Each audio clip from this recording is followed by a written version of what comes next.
This is Thoughts Become Things. With each episode, we'll help you reach the highest creative potential that God has for you.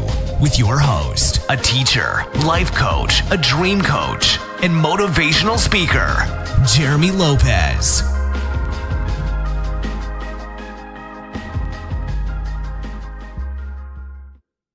Hello again, everyone, and welcome to another exciting podcast of Thoughts Become Things. And I hope everyone so far is having a blessed day today.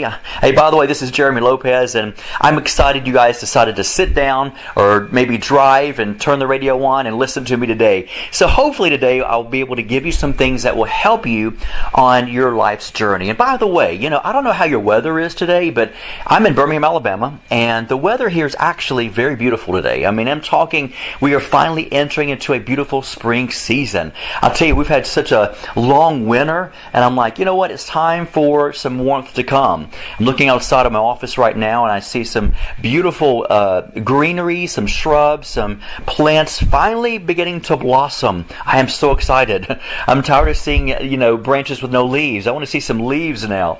So I'm hoping we enter into our spiritual season here of spring, not just a natural season of spring. So hopefully you guys are entering into a great spring season as well, in the spirit as well. So by the way, today is going to be a great day, and I'm going to talk to you guys about some things I believe will help you, and I call them steps to prosperity. Now you might say, oh God, here's prosperity again. Now you can apply these steps to anything you want to. I was sitting here racking my brains out earlier, trying to figure out, maybe what I could, call the podcast. A lot of people ask me, how do you come up with your titles of your books and your podcast and your schools? And I said, you know what, really, I sort of dive into my creative side and try to find something that's out of the box, something that's maybe no one else is doing, but I try to find something catchy. And the truth is, folks, let's just face it, no one wants to get anything that's not catchy. If it's not relevant, modern, new, we're just sort of spoiled a little bit in the Western world, are we not? If it doesn't sound great and have, bombs exploding on it and fireworks going off on it, we don't want it. So I totally get that completely. But I wanted to name it Steps to Prosperity because I believe these points I'm going to bring to you today can work for any area of your life. It's not even just about prosperity, because these are steps basically that we want to move into to shift our paradigms on how we examine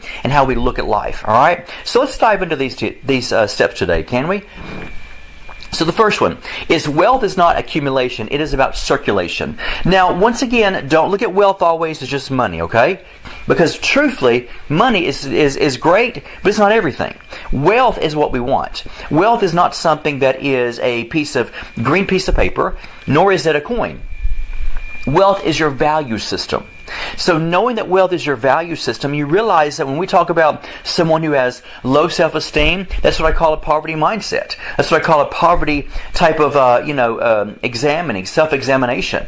Because everyone on earth tends to understand that if we can do all things through Christ who gives us strength, that means we should be able to look at our lives and realize, what is the value I place on myself? Now, granted the fact we know God places a big value on us, does He not? I mean, there's a treasure in our earthen vessel. We can look at ourselves and realize that, God loved us before we ever realized who God was, according to the Scriptures.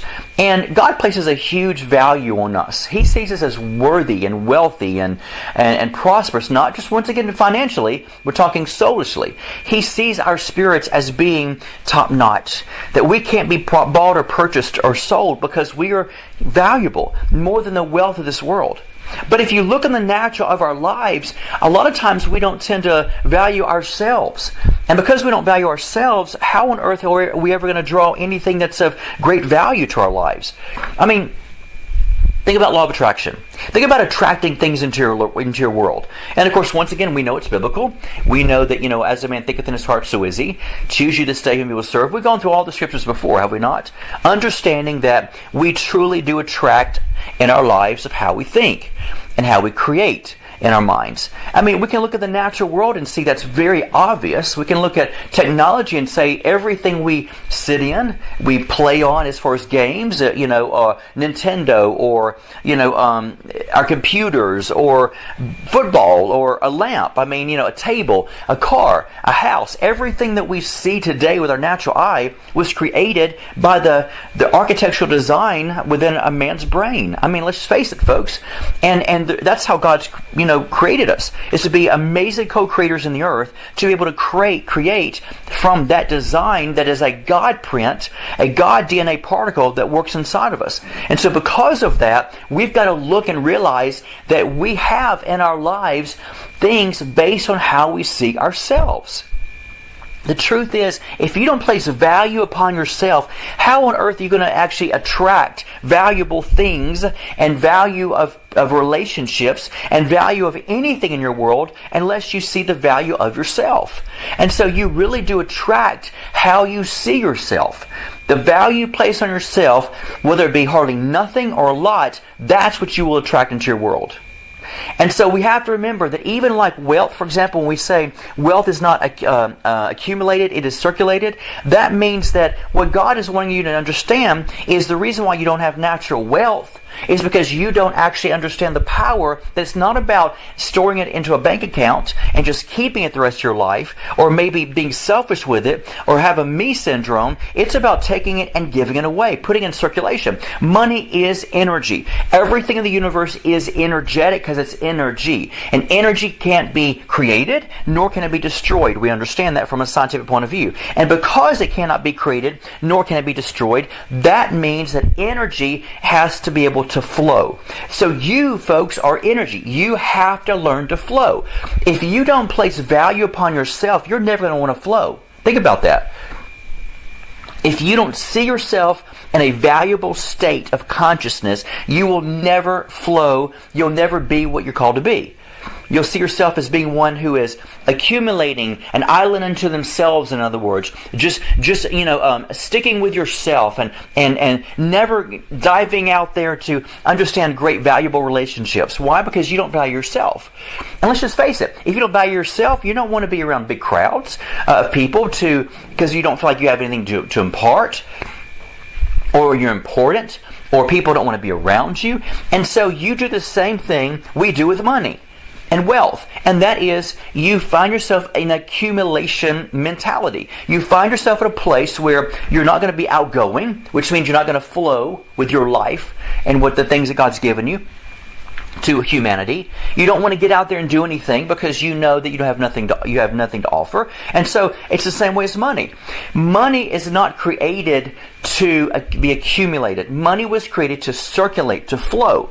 That's why we know that the Bible says money answers all things. And what it's saying is, think about it, how can something be an answer to something else? What does that mean in that situation? It means that money is not to be in my hand, it's to go somewhere else to be the answer to someone else's situation. Okay? So that's a state of flowing. That is a state of energetic flowing, understanding that if I want to be able to have the money God wants me to have, if I want to be able to have the life of relationships I need to have in my life, then I need to start being in circulation mode. Are you with me? And so I can look at a person. I life coach people every day in my life, folks. And I can look at a person or hear a person on their conversation, and I can tell you if you have money or not. Or I can tell you if you have a lot of friends or not. I can tell you your lifestyle by according to how you talk. Because I can see deep into your words, and I'm trained and programmed to hear how you say it, what you say, the emphasis on the certain words you use, and the actual words you're actually using within your sentences. I can tell you exactly the value you place on your life and the style of your life, which includes relationally, economically, socially, and all the other sociably and everything else. And so because of that, you've got to begin to realize that your life is lived out by how you value and see yourself. And that's why many of us don't prosper. Many people don't prosper because they do not value themselves. and they don't understand the power of circulation or circulating themselves as energy to go out there. Even Jesus understood this, folks. Jesus knew. I mean, Jesus was the greatest scientist ever. He, if I can say it that way, because he created the universe. And so because of that, he understood the value of energy by saying, hey, look, here's what I want you to do. I want to send you out 2 by 2s. In other words, go ye into the world. Go into the world, make up disciples of all men. And what he's saying is you cannot be accumulated. You cannot stay here in this upper room. You cannot sit still because your energy, and energy's got to flow. I've got to send you out energetically, prophetically, whatever you want to call it. I'm going to send you out because I understand the value of you, and I understand that you don't see the understanding of you being energy yet, but I know as energy, which equals light, that you are the light of the world. I'm going to send you out like light. I'm going to send you out like energy. Why? So you can change the world. And that's a key thing people don't understand is even Jesus himself understood the value that we have, that we cannot afford to be accumulated, or we cannot afford to accumulate ourselves, for lack of better words, of putting ourselves into a place of just abiding, not moving out, not running the race, not fighting the good fight of faith, not actually just taking off, and soaring. Remember the Bible even says, I think in Isaiah, where it says, you shall run and not grow weary. You should walk and not grow faint. These are energetic scriptures. These are energy scriptures, as I call them. These are scriptures that let you know you cannot afford to be still. You cannot afford to just sit here. You've got to go because you've got to flow. When you learn to go, you will learn to flow. And that's what God wants you to understand. And so wealth cannot be accumulated, it's got to be circulated. So no wonder why many people don't have money, because they don't understand the value of circulation as opposed to accumulation. Are you with me? Now another point I want to bring up to you is the only difference between you and a billionaire is a difference in mindset. I'll say it again. The only difference between you and a billionaire is the difference between a mindset. That's it. The difference between a mindset. Because you think differently maybe than someone else. We think differently than someone who actually has accumulated wealth. Let me explain to you what I'm talking about. Now this is a great example. I'm going to be very transparent with every one of you on a podcast. I'm going to tell you the truth because the truth sets you free. I don't want to be that minister or prophet, whatever, you call me to you, a leader, a mentor, whatever I am to you. Some people say, Jeremy, you're like a spiritual father to me, and I so appreciate that so much. So whatever I am to you right now, I'm going to be very transparent and honest with you. When people ask me, how many years have I been on my own? In other words, how many years have you had the companies in which you owe? And it's been years and years and years. I think back to the year 2000. And beforehand, when I had jobs, I just didn't feel like I fit in. I mean, I was still doing traveling ministry. I've been doing that since I was actually, I think, 21 years old. And I'm 49 right now and counting. And because of that, I didn't feel like I fit in anywhere, no matter how hard I tried. And I didn't put two and two together to think, what if I went full-time ministry? What if I went full-time? Because I was thinking in my mind, I was already pre-programmed that people that work in ministry are pastors of a church. And I did not want to be a pastor because I already started a church that I co-labored with one of my close friends that we actually had a church together for 15 years. So I pretty much ran the church a lot of times when he couldn't and vice versa. And because of that, I've been there, done that. But here's the key thing. I didn't have a business mindset. I didn't have a wealth conscious mindset. I was too busy thinking about a lower frequency, a lower vibration, which means I was thinking on a lower scale of the Bible more than realizing that, God has me in a place of leading, and if I was to lead, God would provide. Not the fact that God would just say, if you do this, I'll do this for you. What God was saying is, if you awaken to your destiny, if you enlighten yourself by seeing who you really are, and the possibilities and the capabilities of what you're called to do,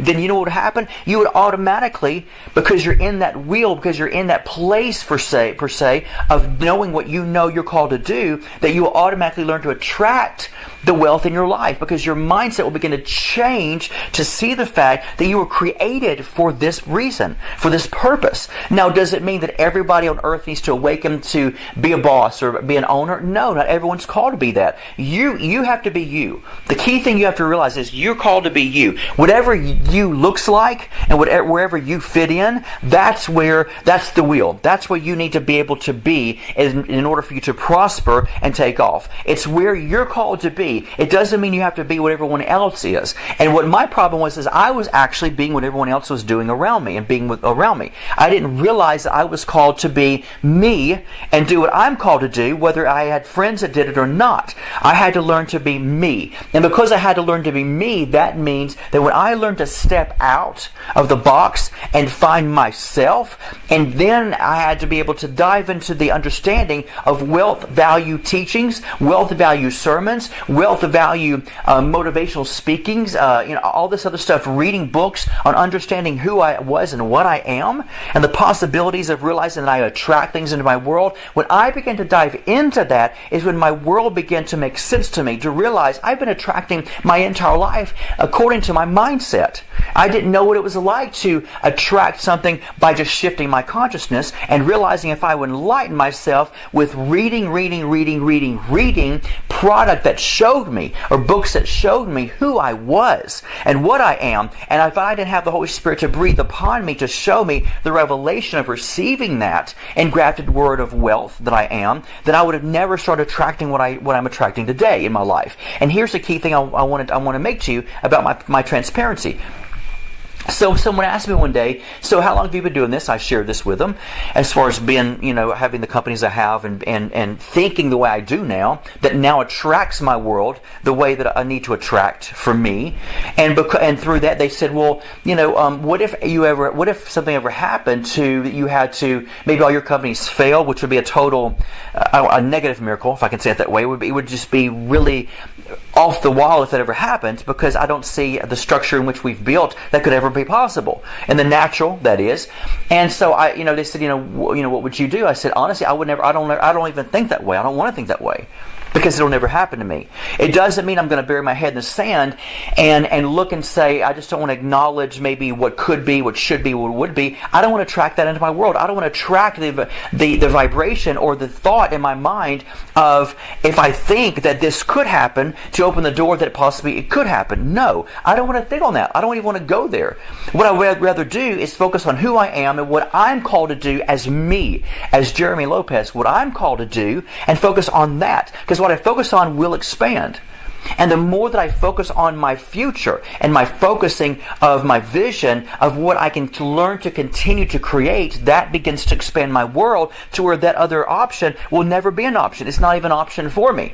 And the key thing is, I don't know if that ever happened. I don't know what I would do, because there's no way. And here's the key thing I want you to hear, folks. For me personally, there's no way I could actually work for anyone else, because I don't know what that's like anymore. It's totally left my consciousness. I don't even have an idea of being under someone into that capacity. Now, once again, I want you to understand, it doesn't mean that a person is rebellious or a person doesn't submit. It has nothing to do with that at all. It just means, it's like taking, for example, if you like Donald Trump or don't like him. If you take Donald Trump or Bill Gates or someone, if you were to take Bill Gates and say, okay, here's the key thing. You're going to start working at McDonald's from 8 to 5 every day, and there's nothing wrong with that at all, folks. I'm just giving an example. And because of that, you're going to do that, and what's going to happen is, you'll never own anything, you'll never be in charge of anything. He could not function.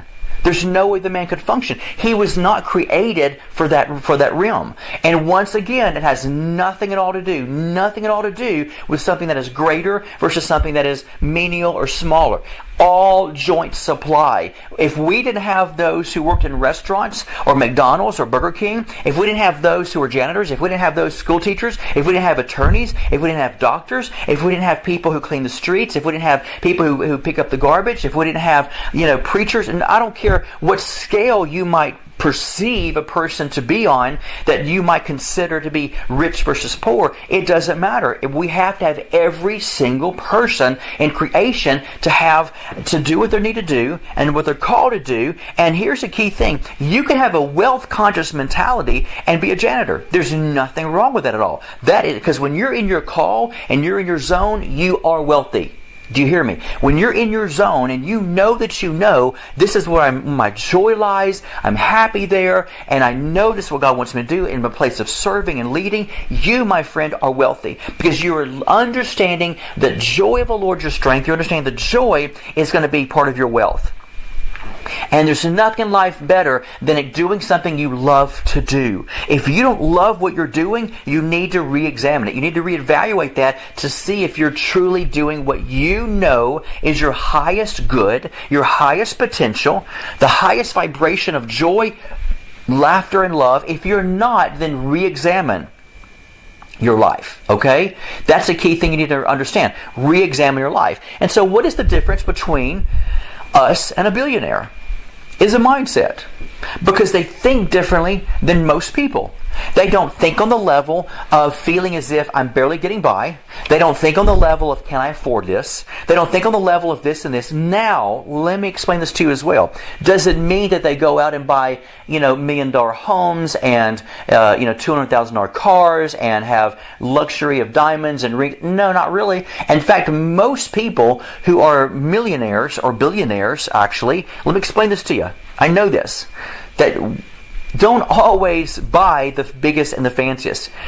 People that are what they consider to be more older money don't do that.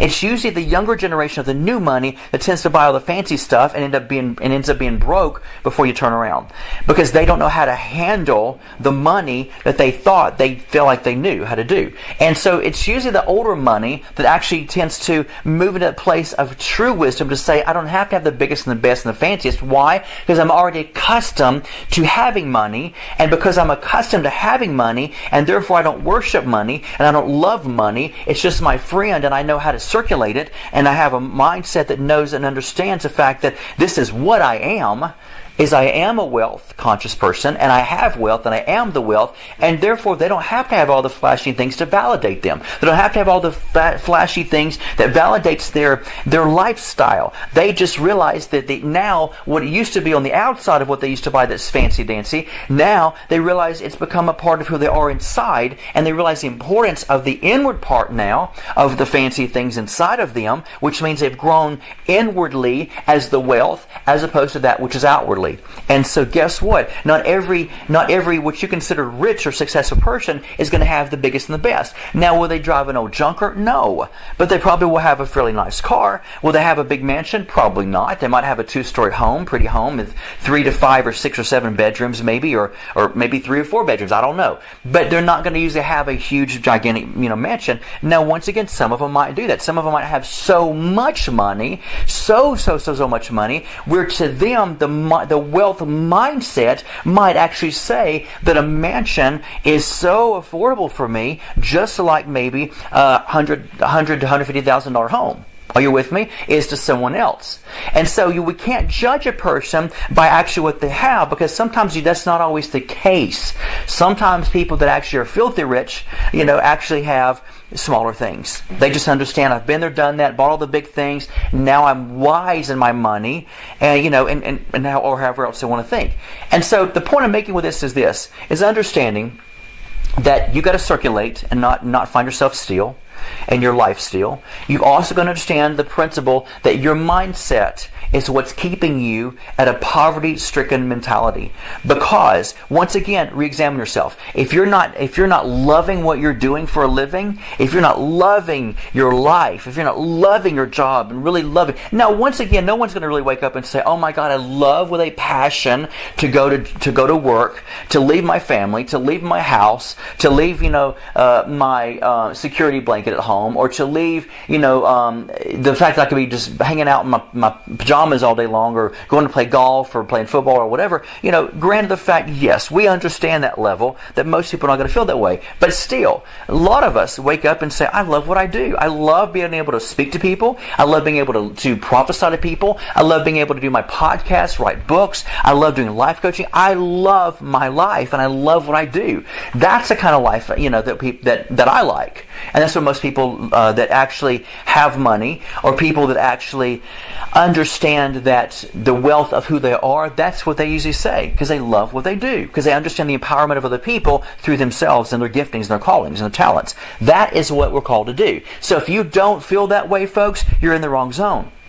And you're thinking wrongly. And your mindset is going to obviously eventually take you down, because that mindset of I hate what I do for a living, I hate going to work, that hate mindset and that dislike mindset will eventually close and shut the doors to that thing which you hate. And guess what you'll be stuck with then? Nothing at all.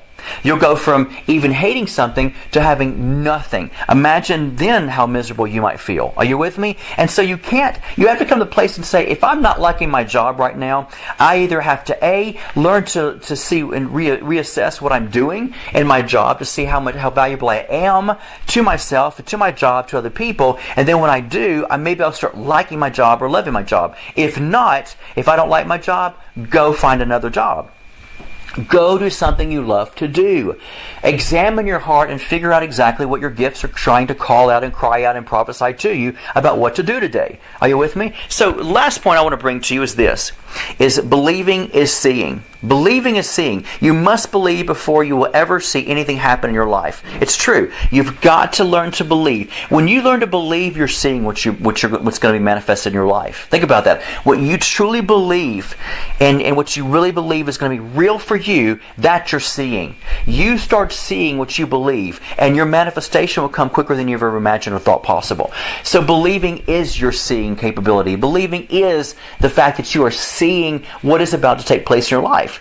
No matter what you believe, positive or negative, if your belief system is, I'm so tired of her calling me, guess what? Before long, don't worry, she'll never call you again.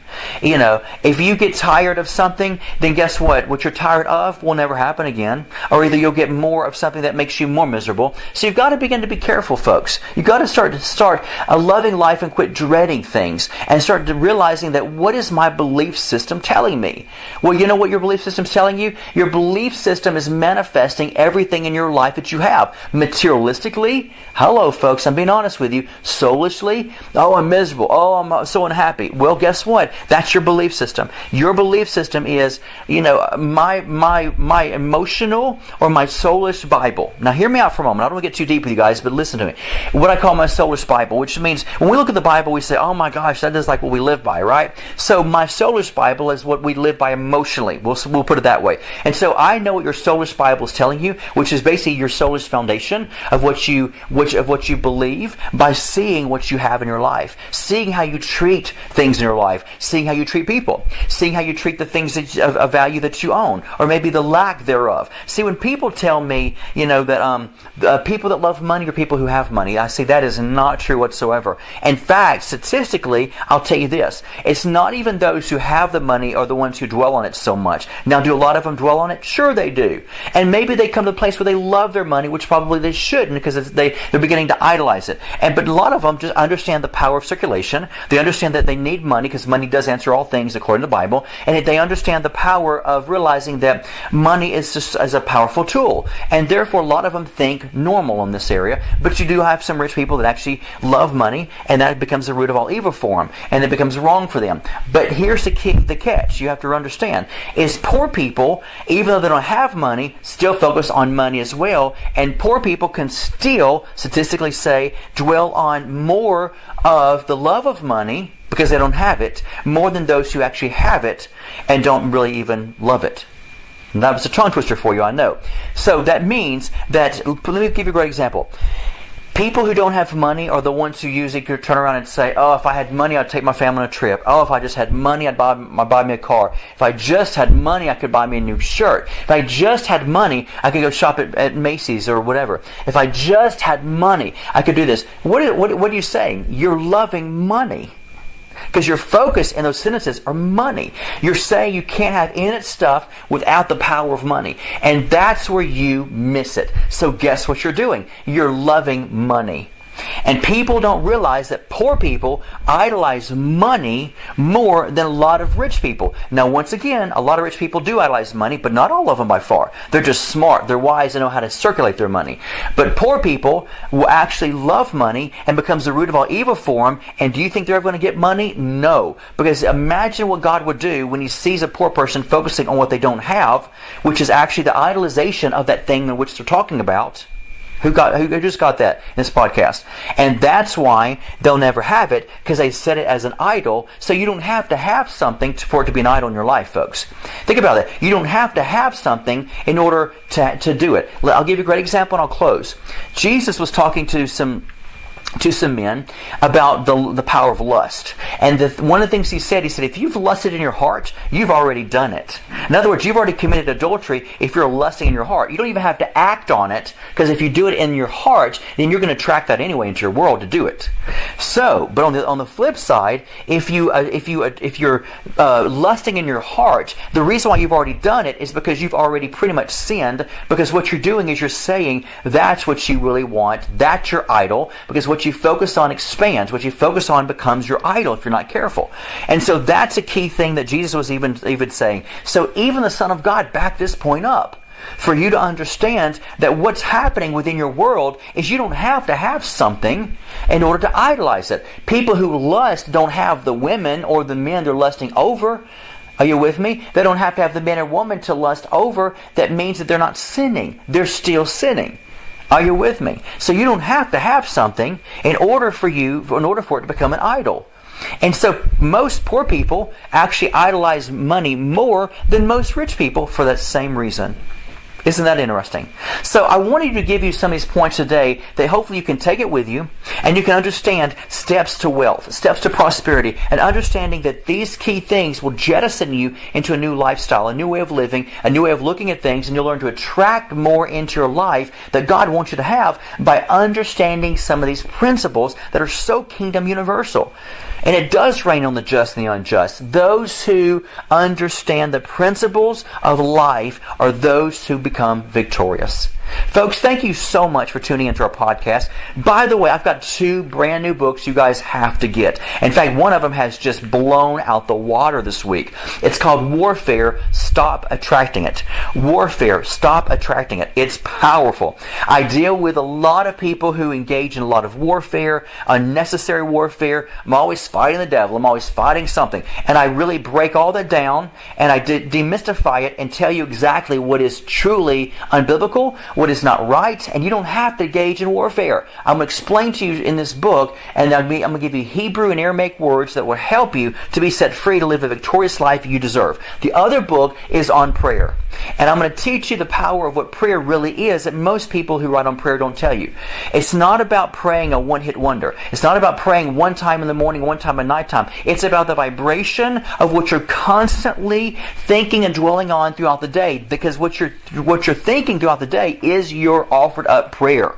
You can't pray during the morning and say, God, I need a new car, and the rest of the day say, God, I wish I had a car. Oh, man, I don't have a car. I don't have a car. I wish I had it. Because you're praying that. Your thoughts become your prayers. That's why the Bible says pray without ceasing, because it's impossible to do that. You got to eat. You got to go to the bathroom. You got to go to your job. You got to live. You got to live. You got to do these things. So how on earth can I pray without ceasing? Because you're constantly praying, because you're vibrating. You're vibrating the very tone of what it is and of your prayer to God every moment of every day. I'm going to prove to you biblically these things, and I'm going to teach you how to have a victorious life through true praying. Through prayer. So I want you to order my book on prayer and order the book on warfare, Stop Attracting It. These 2 books are powerful, they're relevant, and they'll change your life forever. And the main thing we want to do is change and get rid of the paradigm that you've been moving into for so long in your life. So if you order those today, I'll go and autograph them for you. All you have to do when you order them is put in our notes section, please have Jeremy autograph these books for me. And I'll be more than happy to do it, folks. Have a blessed day. Until next week, go and create you an amazing week, because you are a co-creator in God. God bless.